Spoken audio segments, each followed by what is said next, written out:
The morning light from Kepler Station's artificial sun streamed through the massive windows of Classroom 7, casting long shadows across the curved walls. Professor Zethker adjusted his forearms as he prepared the holographic display, his scaled skin reflecting the blue glow of the advanced teaching system.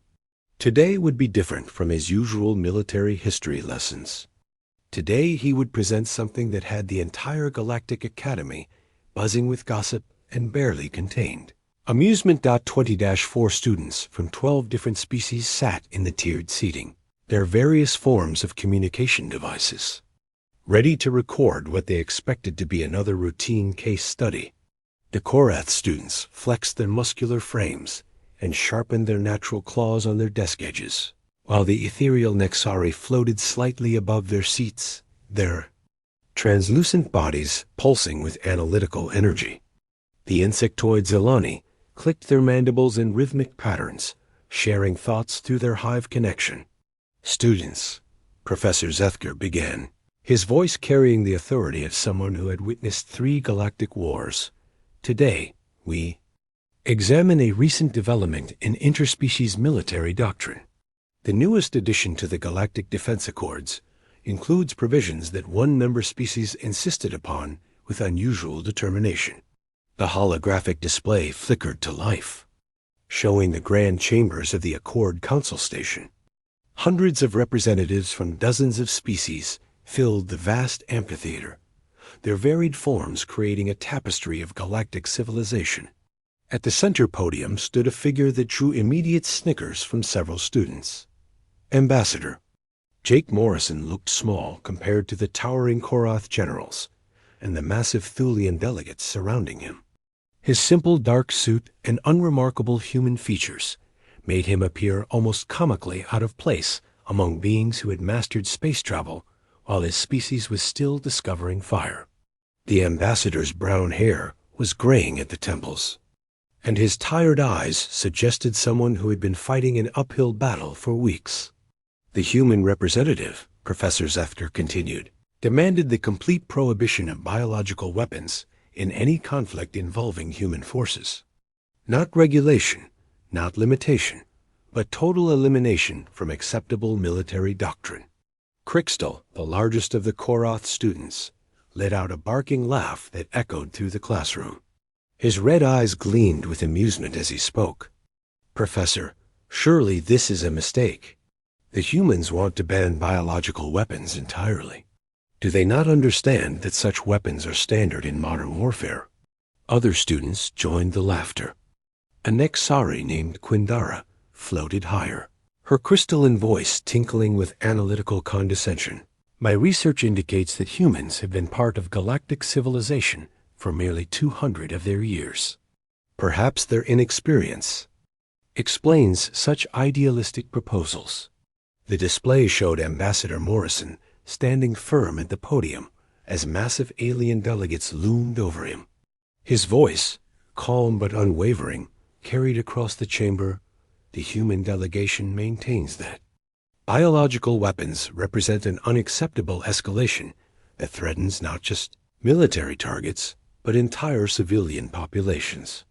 We cannot and will not participate in conflicts where such weapons are permitted. General Thakur of the Korath Empire, a being whose species had conquered 47 star systems through superior military doctrine, responded with visible irritation. Ambassador Morrison, your species lacks the military experience to understand the necessities of modern warfare. Biological weapons are precision tools when properly deployed. The classroom erupted in fresh waves of laughter as students watched. The tiny human refused to back down, despite being surrounded by the galaxy's most powerful military leaders.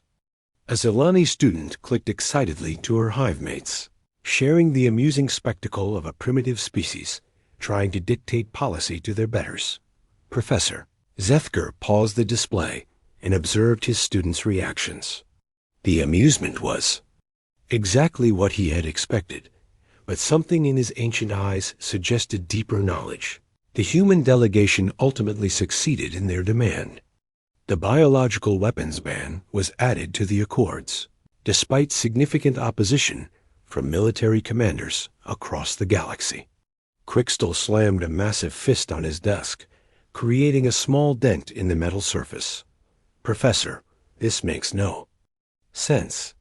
Why would the Council agree to such restrictions based on the demands of a junior species? The humans have never even faced a real galactic-level conflict. Quindara's analytical mind processed the information with typical Nixari efficiency. The data suggests political maneuvering rather than military wisdom. Perhaps the humans offered favorable trade agreements or territorial concessions to achieve this ban. The display shifted to show various council members voting on the biological weapons prohibition. The massive Thulians voted in favor, despite their usual preference for overwhelming military force. The peaceful Altarians supported the measure, which surprised no one, but even the militaristic Draconian Empire cast their votes to approve the ban. Most shocking of all, the Korath Empire itself ultimately supported the human proposal. The vote was unanimous, Professor Zethker announced, causing fresh murmurs of confusion among his students. Every species represented in the galactic defense accords agreed to prohibit biological weapons in conflicts involving human forces. A student from the aquatic Hydrax species bubbled through their translation device. Professor, the Korath Empire never agrees to weapons limitations. Their entire military doctrine is based on escalating force until victory is achieved. Why would they support restrictions proposed by humans? The professor's 4 eyes focused on different students as he spoke. That class is exactly what your research assignment will determine. I want you to investigate why humans feel so strongly about biological weapons that they were willing to risk exclusion from the defense accords. More importantly, discover why every other species ultimately agreed with their position. Crystal flexed his claws confidently. Professor, with respect, this seems like a simple assignment. The humans are newcomers who don't understand real warfare. They probably saw biological weapons in some primitive conflict and were frightened by something they had never encountered before. Several students nodded in agreement. The general consensus in the classroom was that humans, having recently emerged from a primitive planet-bound existence, were simply intimidated by weapons technology that more advanced species considered routine military tools. Professor Zethker smiled, an expression that looked somewhat predatory on his scaled features. Your assignment is to research human military history, particularly their pre-contact conflicts. I want comprehensive reports on why this species feels qualified to demand galactic-level weapons restrictions. As students began accessing their research terminals, Quindara had already started preliminary searches of the Galactic Archive. Professor, the human military records are quite limited. Most of their pre-contact history is classified as primitive warfare, hardly relevant to modern military doctrine. Then dig deeper, the professor replied, his tone suggesting hidden knowledge. I'm particularly interested in your findings about human biological warfare capabilities. Surely a species with such strong opinions about these weapons must have some experience with them. The students left the classroom chattering among themselves, confident that their research would reveal human naivety and inexperience. They expected to find simple evidence of a young species frightened by weapons they didn't understand. None of them suspected that their investigation would uncover something far more disturbing than primitive fear. Professor Zethker remained in the empty classroom, staring at the frozen image of Ambassador Morrison on the holographic display. The human's tired eyes seemed to carry weight that none of the students had noticed. The professor had seen those same eyes in veterans of the most brutal conflicts in galactic history. As he prepared to leave, Professor Zethker whispered to the empty room, "Let us see if they can handle the truth about their new allies." The Academy's massive research library hummed with quiet energy as alien students scattered across multiple levels to begin their investigation into human military history. Holographic displays floated above curved desks, while translation matrices worked overtime to convert data from hundreds of different species archives into understandable formats. The students approached their assignment with the confidence of scholars who expected to find simple answers to what seemed like an obvious question. Quindara led the research team from her preferred position near the quantum data cores, her translucent Nexari form pulsing with analytical excitement. Her species had built their reputation on being the galaxy's premier information processors, capable of analyzing vast datasets in ways that other races found impossible. She accessed the Galactic Archive's main human database and began sorting through available military records with systematic precision. The initial data confirms our classroom assumptions, Quindara announced to her research partners through the Universal Translator. Human military capability shows rapid advancement only after first contact with galactic civilization. Pre-contact warfare appears limited to primitive projectile weapons and chemical explosives. Crixtal paced behind the floating terminals, his massive Korath frame making the library furniture seem delicate and small. His warrior instincts told him that something felt wrong about the assignment, but his pride in Korath military superiority made him eager to prove human weakness. "Show me their largest pre-contact conflicts," he demanded. "I want to see how these primitives fought before they learned real warfare from their betters." The holographic display shifted to show human conflicts from their recent history. Images of battles fought with metal projectiles and crude explosives filled the research area. Crixtal studied the tactical formations and weapon deployments with growing amusement. "Look at this," he barked to the other students. They moved across battlefields on foot, carrying individual weapons that fired single projectiles. My ancestors were conquering star systems, while humans were still throwing metal at each other. A Zilani researcher named Vexis connected to her hive mind and shared the findings with thousands of her sisters across the galaxy. The collective response was one of amused superiority. Through her mandible clicks, she conveyed the hive's assessment. The collective finds human warfare predictably primitive. Single-entity combat with limited technological integration shows typical pre-space development patterns. As the research team dug deeper into human military records, they began to notice patterns that didn't quite match their expectations. The scale of human conflicts seemed unusually large for a planet-bound species. Numbers appeared on their screens. That made even the war-hardened Korath student pause and recalculate. "These casualty figures cannot be correct," Quindara stated, her analytical mind rejecting data that seemed impossible. "The archive indicates that humans fought a global conflict involving over 60 million deaths.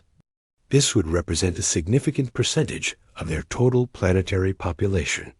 Crixtal leaned over the display, his red eyes scanning the numbers with growing confusion.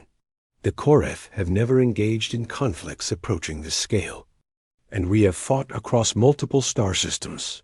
How could a primitive planet-bound species achieve such destruction with crude weapons?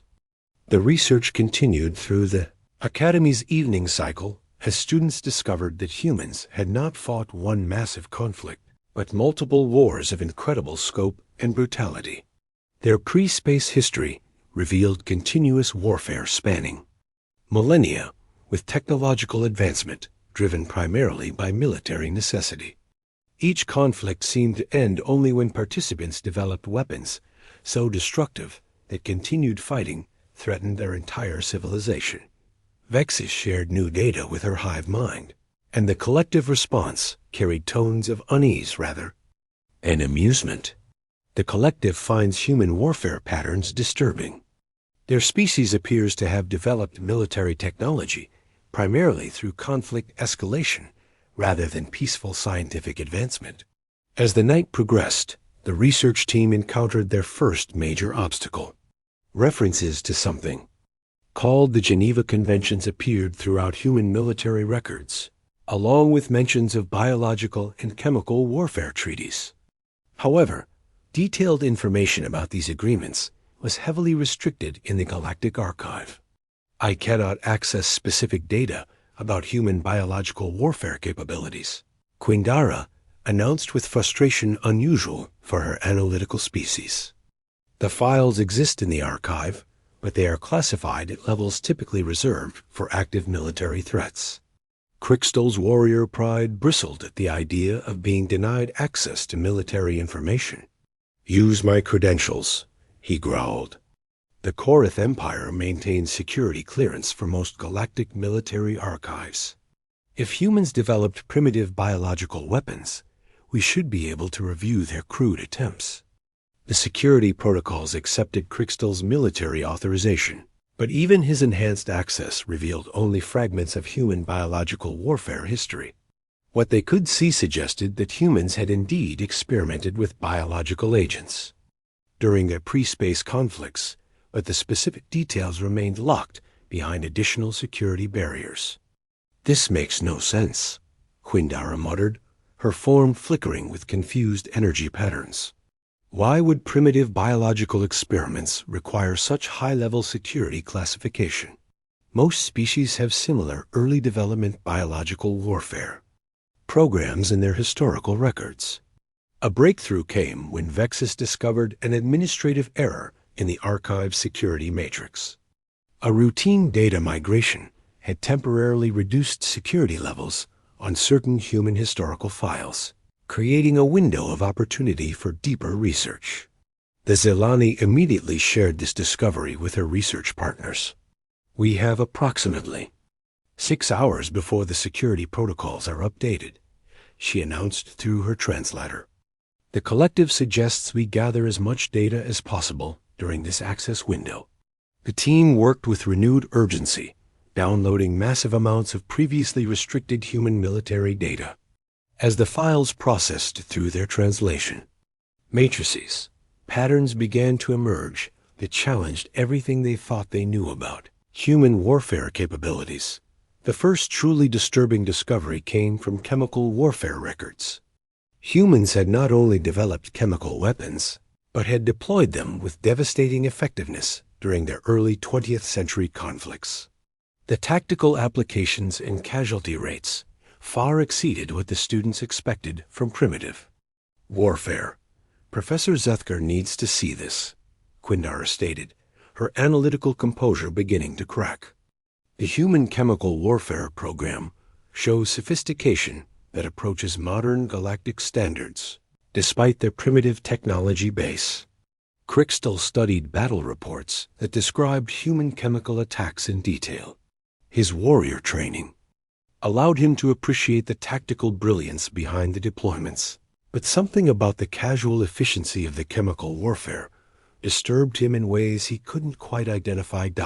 As their access window narrowed, the research team focused on the biological warfare files that had originally seemed so important to their assignment. What they found in those restricted archives would fundamentally change their understanding of humanity's place in galactic civilization. The final hour of their unauthorized access revealed references to biological warfare programs that made the students' advanced civilizations look like amateurs fumbling with dangerous toys. File names and project classifications suggested a level of biological weapons development that none of them had imagined possible. When the security protocols finally updated and cut off their access, the research team sat in stunned silence. They had expected to find evidence of human weakness and inexperience. Instead, they had discovered the first hints of something far more terrifying, a species that had mastered warfare in ways that their supposedly superior civilizations had never even imagined. Professor Zethker found them still sitting in the library when morning arrived, staring at blank screens and processing information that challenged their fundamental assumptions about human capabilities. Professor Zethker arrived at the research library to find his students huddled around their terminals with expressions he had never seen before in his decades of teaching. The confident arrogance from yesterday's classroom had been replaced by something approaching fear. Quindara's translucent form flickered with rapid energy patterns that indicated extreme analytical stress.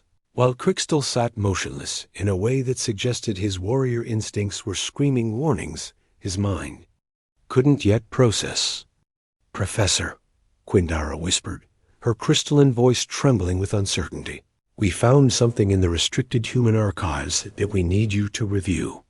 The security breach gave us access to files that should not exist in any civilized species military history." The professor settled his four-armed frame into a reinforced chair and activated his personal access codes.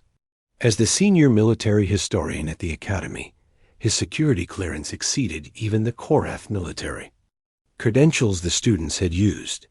What appeared on his display made his scaled skin shift colors in a pattern that indicated deep alarm.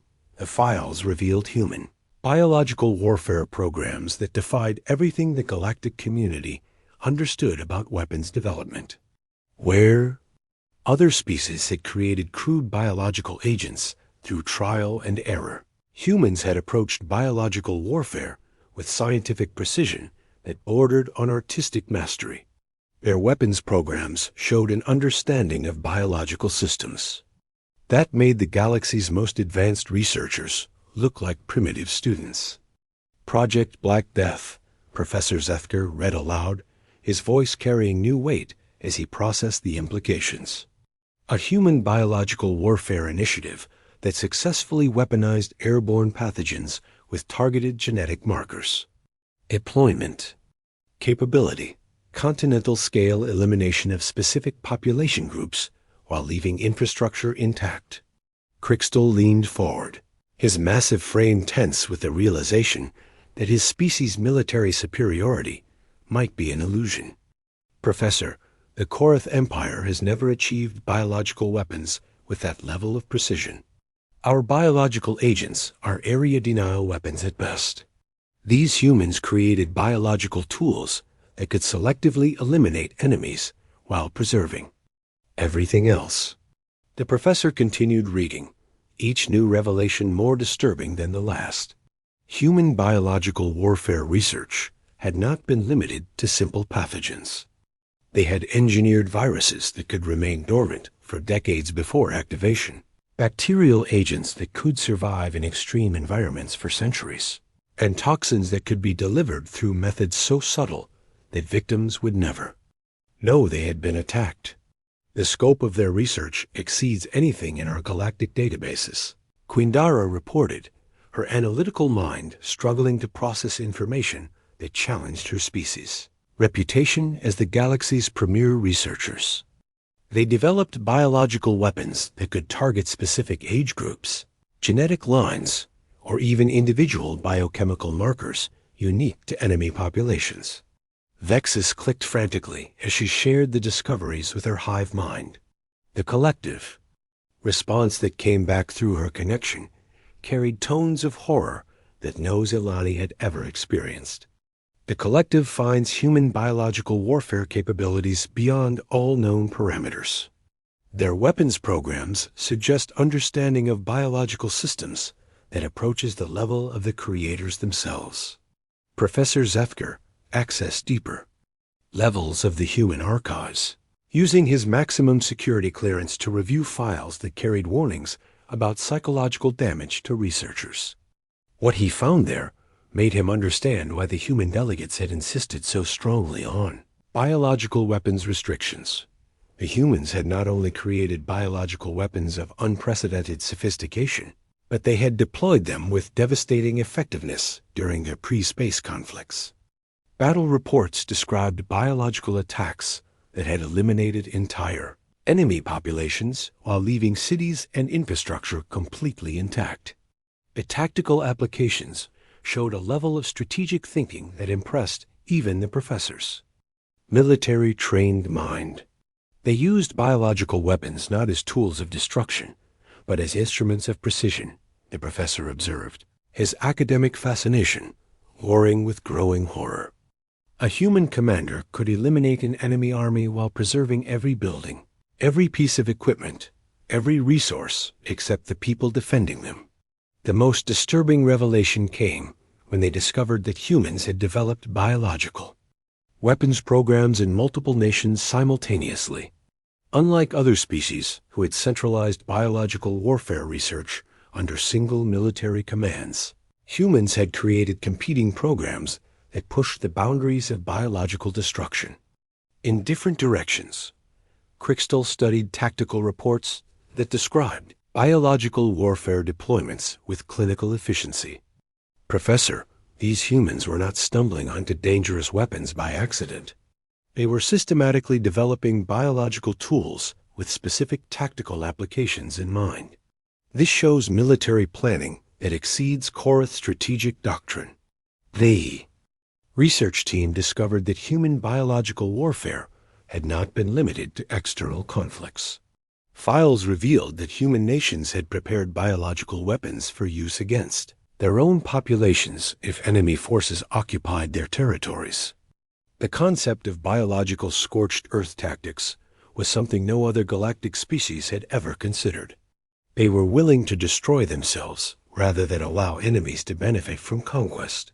Quindara whispered, her analytical mind reeling from the implications.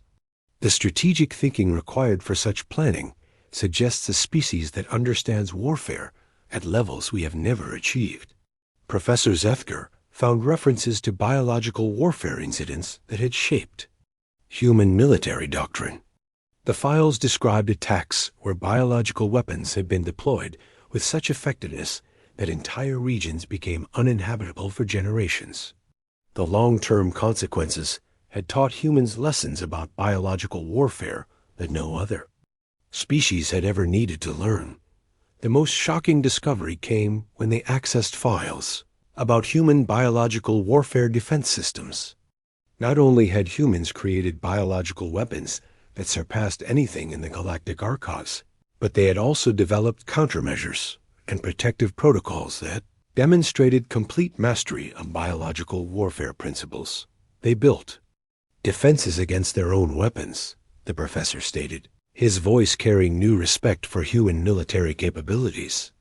This level of biological warfare sophistication suggests they understood exactly what they were creating and planned for every possible consequence. Vexus shared the defense system data with her hive mind, and the collective response indicated something approaching panic. The collective finds human biological warfare defenses more advanced than our own offensive capabilities. They developed protection against biological attacks that we do not possess the technology to create. As the research session continued, the students began to understand why Ambassador Morrison had stood so firmly against biological weapons in the Galactic Defense Accords. The human delegate had not been speaking from idealistic ignorance, but from the unique perspective of a species that had mastered biological warfare beyond anything their alien allies could imagine. The final piece of the puzzle emerged when Professor Zethker accessed personnel files from the human biological warfare programs. The scientists and military commanders involved in these projects had not been primitive savages experimenting with dangerous tools. They had been brilliant researchers who understood exactly what they were creating and had chosen to continue their work despite knowing the consequences. When the research session ended, the alien students sat in stunned silence, processing information that fundamentally changed their understanding of humanity's place in galactic civilization. They had expected to find evidence of human weakness and inexperience. Instead, they had discovered a species that had achieved mastery of biological warfare, while their supposedly superior civilizations were still learning to walk among the stars. Professor Zethker stood before the sealed archive terminal that had taken him 3 days of bureaucratic negotiation to access. The Galactic Council's highest security protocols protected the files he was about to review, and even his decades of military service barely qualified him for temporary access. Behind him, his students waited in nervous silence, their earlier confidence replaced by growing dread about what they might discover. "Students," the professor announced, his scaled hands moving across the authorization panel with deliberate precision. What we are about to witness represents the most classified material in human military archives. The Galactic Council restricted this footage not to protect human secrets, but to protect other species from knowledge that might prove psychologically damaging.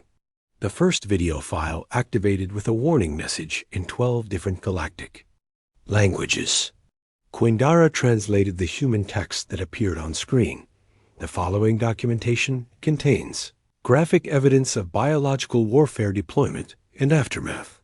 Viewing is restricted to authorized military historians and psychological evaluation specialists.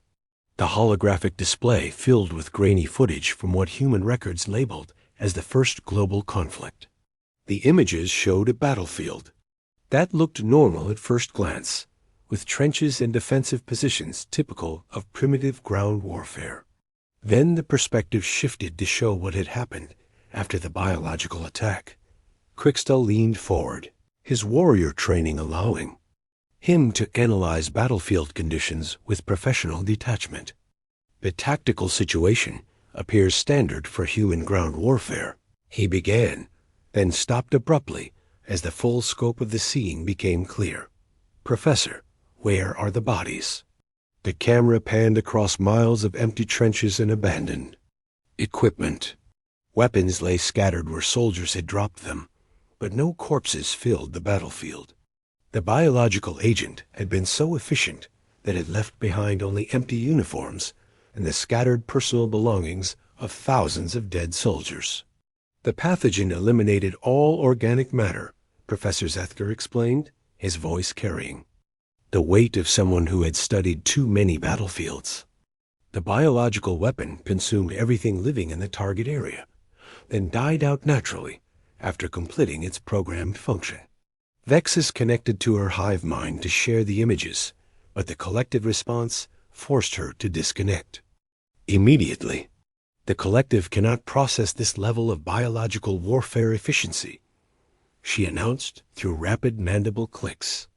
The precision of elimination exceeds all hive defense protocols. The next video file showed a human city 3 months after a biological attack during what their records called the Second Global Conflict.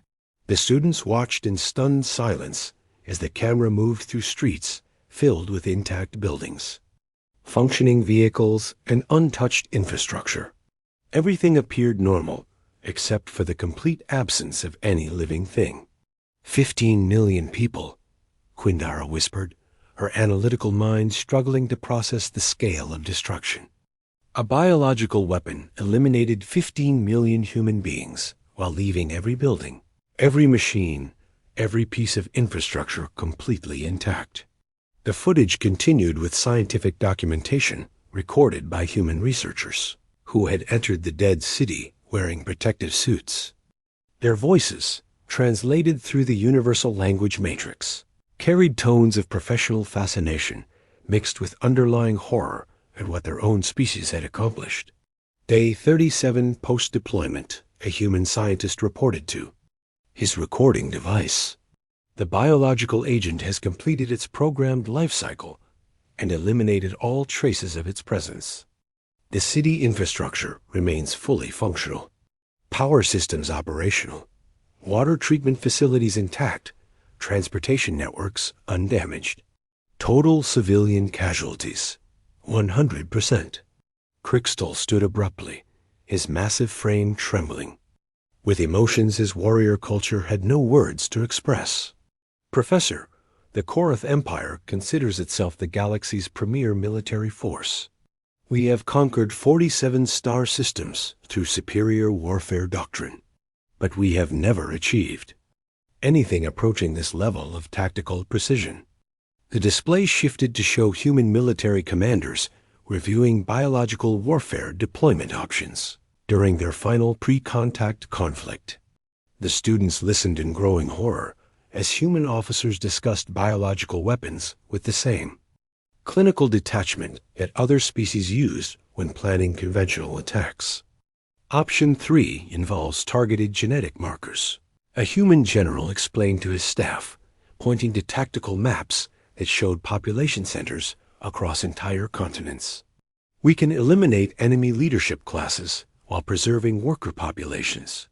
For post-conflict reconstruction. Professor Zethker paused the footage and turned to address his stunned students. What you are witnessing represents the pinnacle of biological warfare development. Humans did not stumble onto these capabilities by accident. They developed biological weapons through systematic research programs that spanned decades of focused scientific advancement. The next series of videos showed human biological warfare testing facilities where scientists worked with substances that could eliminate all life on entire planets. The footage revealed massive underground laboratories where humans had created biological agents, so dangerous that the researchers themselves developed elaborate safety protocols to prevent accidental planetary contamination. Quinara's form flickered with rapid energy patterns as she processed the implications of what they were witnessing. Professor, these humans were not afraid of biological weapons because they were primitive.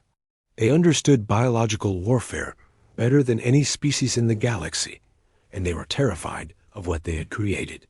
The most disturbing footage came from human survivors of biological attacks, recorded decades after the weapons had been deployed. The students watched elderly humans describe the long-term effects of biological warfare on their society, their voices carrying the weight of experiences no other galactic species had ever endured. The weapon did not just kill, an elderly human woman explained to the documentary camera, her eyes reflecting memories that had haunted her for 50 years. It changed the survivors. We knew that we lived in a world where invisible death could arrive without warning, where entire cities could be emptied by weapons we could neither see nor defend against. Vexus attempted to share this testimony with her hive mind, but the collective refused to accept the data. The collective finds human biological warfare trauma beyond acceptable parameters. The psychological impact exceeds hive survival protocols. The final piece of footage showed a young soldier standing in the ruins of a biological warfare testing facility. The camera focused on his face as he surveyed the destruction caused by an accidental release that had eliminated everything living within a 50-mile radius. The soldier's name tag read Morrison, J. Professor Zethker froze the image and turned to his students with an expression that combined academic fascination with deep respect. Students, you are looking at Ambassador Jake Morrison, 30 years. Before he stood before the Galactic Council, demanding biological weapons restrictions. The young Morrison in the footage looked directly into the camera and spoke words that would echo through galactic history. We created weapons that could end our own species, and we came within hours of using them. If we survive this war, we must ensure that no one ever walks this path again. When the final video ended, the classroom fell into complete silence. The alien students who had laughed at human weakness 3 days earlier now understood that they were looking at a species that had mastered the most terrible form of warfare imaginable, and had chosen to step back from the brink of their own destruction. The footage had revealed the truth that would reshape their understanding of humanity's place in galactic civilization. Humans had not banned biological weapons from ignorance, but from the unique perspective of being the only species that truly understood what such weapons could accomplish. The Academy's morning assembly had never hosted such a somber gathering of students. 3 days had passed since Professor Zethkar's class had watched the restricted footage, and word of their discoveries had spread throughout the institution like ripples across still water. Representatives from 12 different species filled the Great Hall, their various forms creating a tapestry of galactic civilization that had gathered to witness something unprecedented in Academy history. Ambassador Jake Morrison sat in the guest section, his weathered human features calm, despite knowing that his species' darkest secrets were about to be discussed openly for the first time in galactic society. The ambassador had agreed to attend the presentation after Professor Zethker had requested permission to share the research findings with the broader Academy community. Crystal stood at the primary podium, his massive Korath frame somehow appearing smaller than it had during his confident mockery just days earlier. The warrior's red eyes carried a new weight as he addressed the assembly through the universal translation system. "Fellow students and honored faculty," he began, his voice carrying none of its previous arrogance. "I stand before you today to formally apologize for my ignorance and to request forgiveness from Ambassador Morrison for my disrespectful behavior." Hall fell silent as one of the galaxy's most prideful warrior species publicly acknowledged error. Crystal continued, his words measured and deliberate. "The Korath Empire has built our reputation on military superiority and tactical excellence. We believed ourselves to be the galaxy's premier warriors, masters of all forms of combat. Our research into human military history has revealed that we were wrong." Quindara floated to the secondary podium, her translucent Nixari form pulsing with energy patterns that indicated deep analytical distress. "The data we have reviewed challenges fundamental assumptions about technological advancement and military capability," she announced to the assembly. "Human biological warfare programs achieve levels of sophistication that exceed current galactic standards by margins that our analytical models cannot adequately express."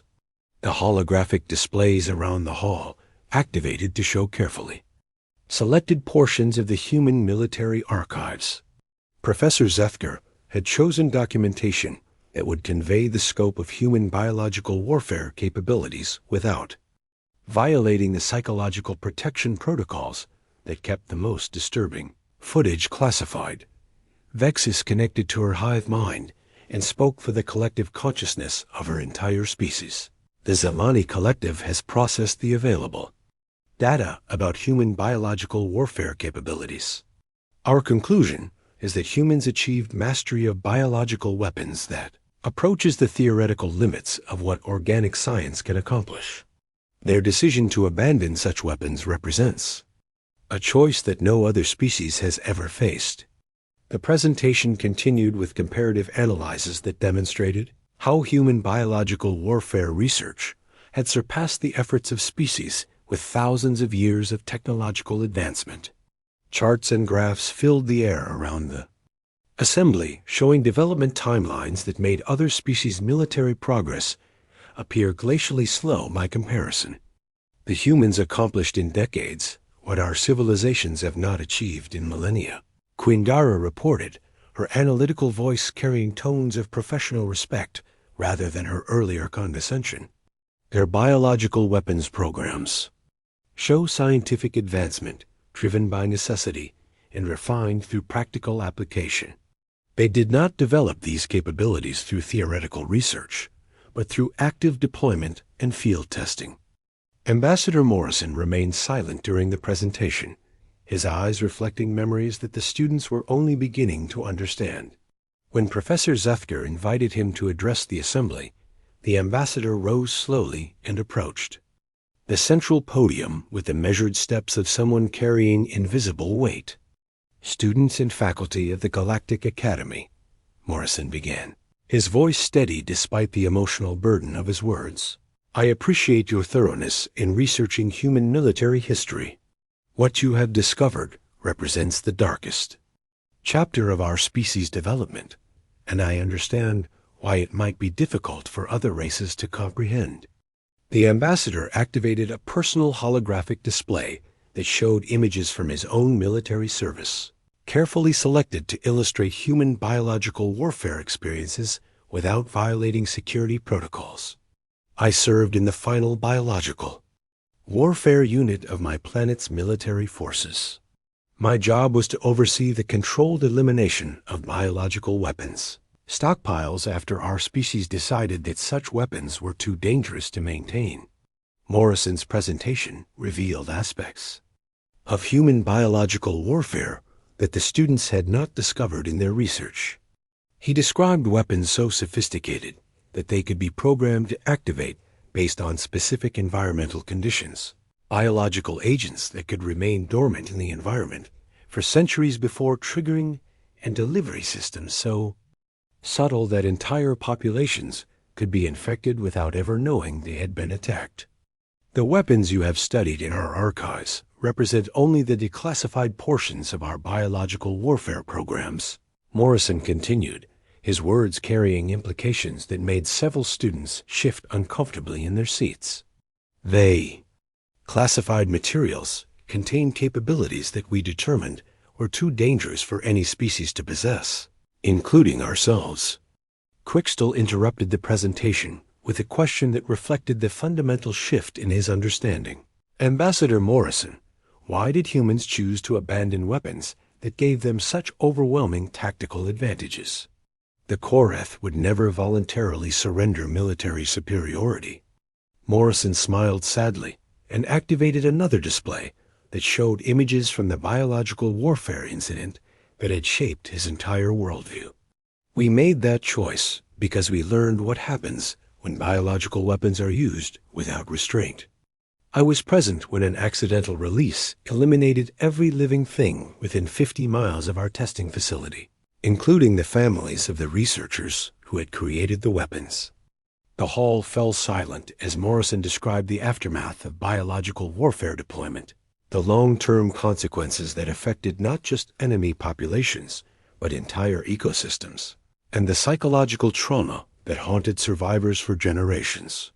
His words painted a picture of warfare so terrible that victory became indistinguishable from defeat. We proposed the biological weapons ban, not to limit other species, but to prevent them from walking the same path we had traveled, Morrison concluded. Humans understand biological warfare in ways that we hope no other race will ever need to learn. Our experience taught us that some weapons are too dangerous to exist, regardless of their tactical effectiveness. Professor Zethker rose to address the assembly one final time, his four eyes reflecting the wisdom of someone who had witnessed the evolution of warfare across multiple civilizations. Students, what we have learned challenges our assumptions about military advancement and species development. Humans joined our galactic community not as primitive newcomers seeking guidance, but as veterans of conflicts we cannot imagine. The presentation ended with a moment of silence for the victims of biological warfare throughout human history. When the assembly dispersed, conversations continued in hushed tones as representatives from different species processed the revelation that their newest galactic neighbors had already mastered and abandoned weapons that other civilizations were still developing. Ambassador Morrison remained in the hall long after the students had departed, staring at the empty podium where his species' darkest secrets had been revealed to the galaxy. Professor Zethker approached him with the respect due to a warrior who had survived battles that no other species understood. Ambassador, the professor said quietly, your species' wisdom in sharing this knowledge may prevent other races from repeating your mistakes. Morrison nodded slowly, his tired eyes reflecting the hope that humanity's painful lessons might serve to protect the galaxy from weapons too terrible to use.